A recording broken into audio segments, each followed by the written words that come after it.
Hello जोहार। आज तारीख 1 मई, दिन है बुधवार। चलिए जानते हैं झारखंड की संध्या की प्रमुख बड़ी खबरों को। तप रहा झारखंड, अभी और बढ़ेगा तापमान। झुलसाने वाली गर्मी के बीच मौसम विभाग ने दी खुशखबरी।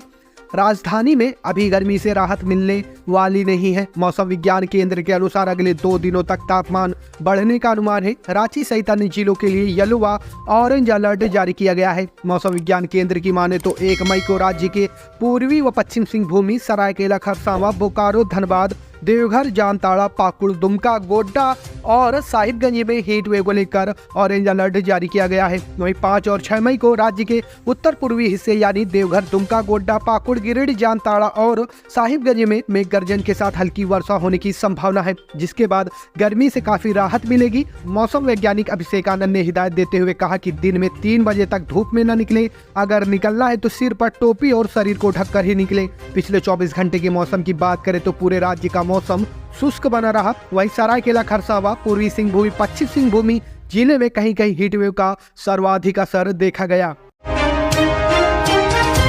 हेमंत की बेल पर सुनवाई पूरी। 1 घंटे से ज्यादा चली बहस के बाद कोर्ट का फैसला सुरक्षित।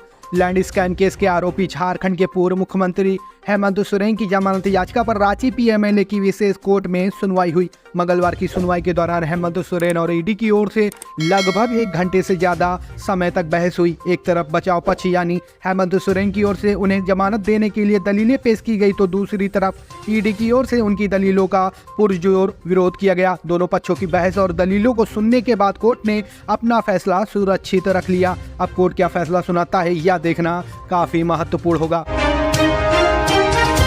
अब मैं पुलिस वाली हूँ, तुम्हें फंसा दूंगी। प्रेमिका को पढ़ाया लिखाया, नौकरी लगते ही प्रेमी को दे डाली धमकी। झारखंड की कोयला नगरी धनबाद से अजब प्रेम की एक गजब कहानी सामने आई है। धनबाद के रहने वाले एक युवक ने अपनी प्रेमिका को पढ़ाया लिखाया और उसे इस काबिल बना दिया कि उसकी सरकारी नौकरी लग गई। लेकिन जिस प्रेमिका को युवक ने पढ़ाया लिखाया वह बेवफा निकली। बिहार पुलिस में नौकरी लगते ही उसका विभाग में ही काम करने वाले एक शादीशुदा युवक से प्रेम प्रसंग चलने लगा। जब युवक को इस बात का पता चला तो उसने विरोध किया, लेकिन पुलिस वाली प्रेमिका ने वर्दी की धौंस दिखाते हुए यौन शोषण के मामले में फंसाने की धमकी दे डाली। प्रेमिका की बेवफाई से आजिज होकर धनबाद के बरमसिया के रहने वाले युवक पवन ने धनसार थाने में न्याय की गुहार लगाते हुए शिकायत दर्ज करवाई। दरअसल दोनों इस साल शादी करने वाले थे, लेकिन प्रेमिका शादी से मुकर गई। उल्टा युवक को यौन शोषण के मामले में फंसाने की धमकी भी देने लगी। थक हार कर प्रेमी पवन कुमार ने पुलिस थाने में शिकायत दर्ज कराते हुए न्याय की गुहार लगाई है।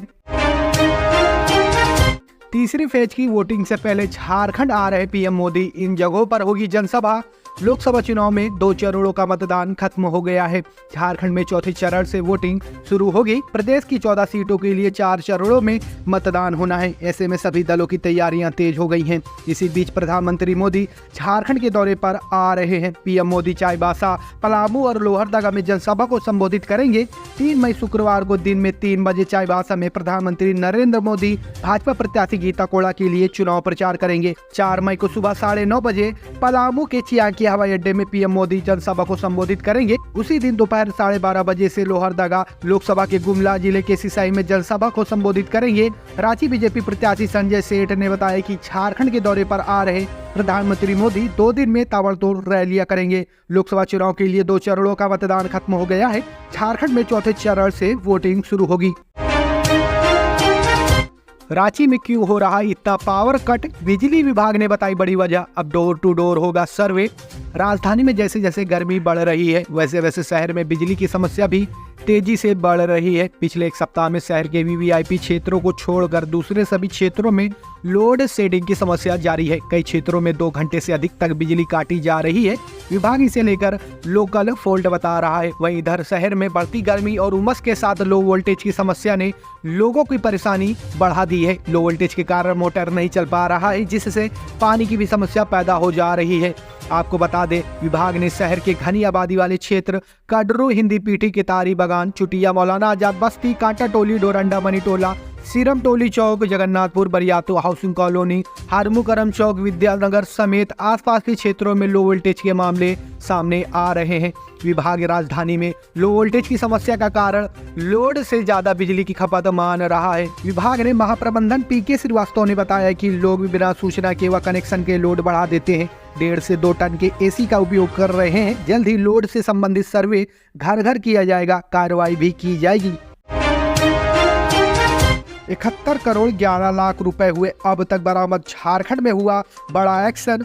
आचार संहिता लागू होने के बाद से देश के सभी राज्यों में पुलिस प्रशासन मुस्तैद है ताकि लोकसभा चुनाव किसी भी तरह से प्रभावित न हो, और इसके लिए सघन चेकिंग अभियान चलाया जा रहा है। इसी कड़ी में झारखंड में अब तक 71 करोड़ 11 लाख रुपए से अधिक की बरामदगी की गई है। साथ ही 817 आर्म्स लाइसेंस रद्द कर दिए गए हैं। उप मुख्य निर्वाचन पदाधिकारी नेहा अरोड़ा ने बताया कि आदर्श आचार संहिता के लागू होने से लेकर अब तक झारखंड में 71 करोड़ 11 लाख रुपए से अधिक की जब्ती की गई है। उन्होंने बताया कि इसमें अवैध शराब, ड्रग्स आदि समेत 5 करोड़ 18 लाख से अधिक नगद रुपए शामिल हैं। वह मंगलवार को निर्वाचन सदन ध्रुवा में पत्रकार वार्ता में बोल रही थी।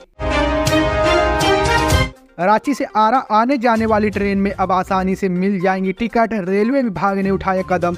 रांची आरा एक्सप्रेस ट्रेन आगामी 2 मई से रांची से आरा के लिए खुलने वाली एक्सप्रेस गाड़ी में स्लीपर क्लास का एक कोच बढ़ाने का निर्णय लिया गया है। यह ट्रेन वापसी में 3 मई को आरा से रवाना होगी। यात्रियों की भीड़ के मद्देनजर रेलवे की ओर से यह निर्णय लिया गया है। वहीं राउरकेला से जयनगर के लिए खुलने वाली ट्रेन में भी स्लीपर क्लास में भी एक कोच जोड़ा जाएगा।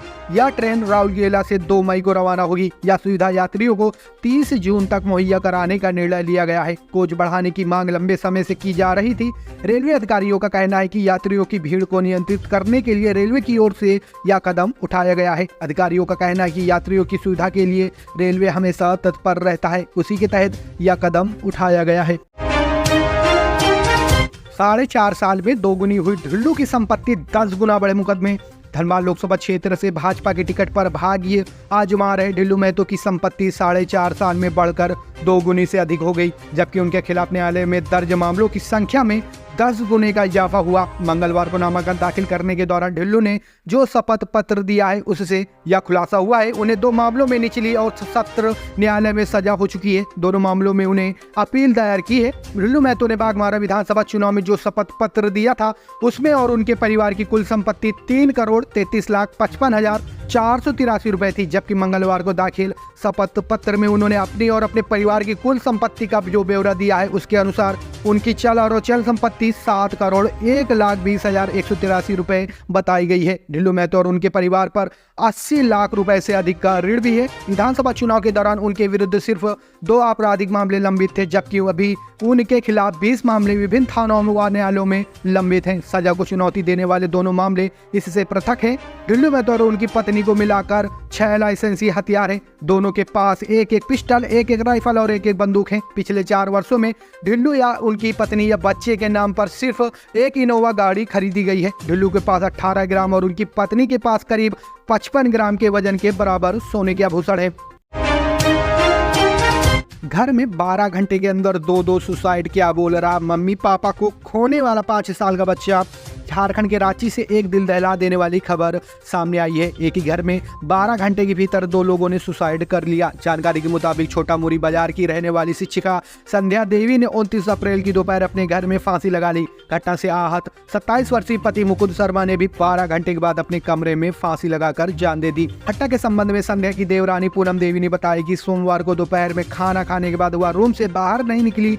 मैंने जब कमरे में जाकर देखा तो वह पंखे में साड़ी के सहारे झूल रही थी। इसके बाद पड़ोसियों के सहयोग से उन्हें उतारा गया और उनके पति मुकुंद शर्मा को सूचना दी गई। मुकुंद किसी काम से घर से बाहर निकले हुए थे। वहीं घटना की जानकारी मिलने पर मुकुंद शर्मा के ससुराल वाले देर शाम मुरी पहुंचे और अपने दामाद पर अपनी बेटी की मारने का आरोप लगाते हुए मुरी पुलिस से शिकायत की। मुरी पुलिस पूछताछ के लिए मुकुंद शर्मा को मुरी ओपी ले गई, जहां देर रात पूछताछ के बाद उसे घर भेज दिया गया। इसके बाद रात में वह अपने कमरे में सोने चले गए। सुबह जब काफी देर तक कमरे से नहीं निकले तो पूनम ने खिड़की से देखा तो उन्होंने अपने कमरे में फांसी लगा ली थी। वहीं मुरी पुलिस ने बताया कि देर शाम उसे पूछताछ के लिए थाना बुलाया गया था, परंतु देर रात परिजन थाने से उसे घर ले गए थे। वहीं 5 साल के पुत्र आर्यन गुप्ता उर्फ गोलू घटना से अनभिज्ञ है। वह घर पहुंच रही भीड़ को देखकर कह रहा था कि पापा काम पर गए हैं और मम्मी स्कूल गई हैं। रांची एयरपोर्ट में आज से 8 की जगह 10 मिनट तक होगी निःशुल्क पार्किंग। बिरसा मुंडा हवाई अड्डे में बुधवार से वाहनों के आवागमन एवं पार्किंग की व्यवस्था में बदलाव किया गया है। इसके लिए एयरपोर्ट प्रबंधन ने पूर्व में ही सर्कुलर जारी किया था। एयरपोर्ट प्रबंधन के अनुसार अब 8 की जगह 10 मिनट तक फ्री पार्किंग होगी। वहीं टर्मिनल भवन के पास जाम कम करने के लिए पुरानी टर्मिनल बिल्डिंग के सामने 350 वाहनों के लिए अतिरिक्त पार्किंग स्थल आवंटित किया गया है। एयरपोर्ट के अंदर जिस रास्ते से एंट्री होती है उसका इस्तेमाल बाहर जाने के लिए होगा, वहीं जिस रास्ते से यात्रियों के वाहन निकलते हैं उस रास्ते से वाहनों का प्रवेश होगा। टर्मिनल बिल्डिंग के सामने पिकअप और ड्रॉप के लिए अधिकतम 5 मिनट का समय निर्धारित किया गया है। यह 5 मिनट भी निःशुल्क 10 मिनट का ही हिस्सा होगा। एयरपोर्ट प्रबंधन के अनुसार एयरपोर्ट की टर्मिनल बिल्डिंग के सामने लेन 3 का पहुंच पथ होगा। लेन 1 से निकलने वाली निजी वाहनों को 10 मिनट के लिए चार्ज नहीं लगेगा। लेन 2 में 10 मिनट से अधिक होने पर 30 रुपए और लेन 3 में कमर्शियल वाहनों को पार्किंग के समय के अनुसार शुल्क लगेगा। कसमार में पटाखों के बारूद से विस्फोट से 3 बच्चे झुलसे। कसमार थाना क्षेत्र के फुडहाली गांव में मंगलवार को 3 बच्चे पटाखों से खेलने के दौरान बारूद में विस्फोट से झुलसकर गंभीर रूप से जख्मी हो गए। आनन फानन में तीनों को कसमार CHC ले जाया गया। डॉक्टरों ने प्राथमिक उपचार के बाद उनकी गंभीर हालत को देखते हुए रिम्स रांची रेफर कर दिया। घायलों में फुटहाली निवासी मनोज महतो का पुत्र प्रशांत कुमार, लालधर महतो का पुत्र अंशु कुमार महतो व सुबोध महतो का पुत्र अतुल महतो शामिल है। बताया गया कि तीनों बच्चों ने गाँव में एक शादी में हुई आतिशबाजी में बिखरे पटाखे को चुनकर जमा किया। इसके बाद तीनों बच्चे घर की छत पर चढ़कर पटाखों का बारूद निकालकर एक जगह इकट्ठा किया और एक बच्चे ने बारूद में आग लगा दी। आग लगते ही बारूद में जबरदस्त धमाका हुआ और 3 बच्चे उछलकर काफी दूर जा गिरे। विस्फोट और बच्चे की चीखने की आवाज सुनकर परिजन छत पर पहुंचे तो देखा कि तीनों बच्चे पूरी तरह झुलस गए हैं। उनके चेहरे और हाथ में गहरा जख्म है। इसके बाद उन्हें आनन फानन में इलाज के लिए कसमार CHC ले गए। तीनों बच्चे बगल के स्कूल में ही पढ़ाई करते हैं।